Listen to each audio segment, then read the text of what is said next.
Welcome to Display Museum. I am Dr. Pan, the curator of museum. Hello, Dr. Pan. I'm Greg. There are so many structures for projected capacitive touchscreen. May I ask what G+F structure is? Hello, Greg.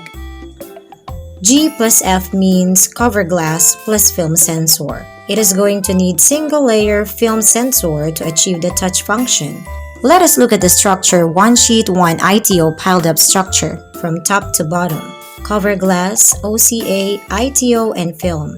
Advantage: low R&D, low cost, thin, short delivery time, replaceable cover glass, high transmission, high strength, high reliability.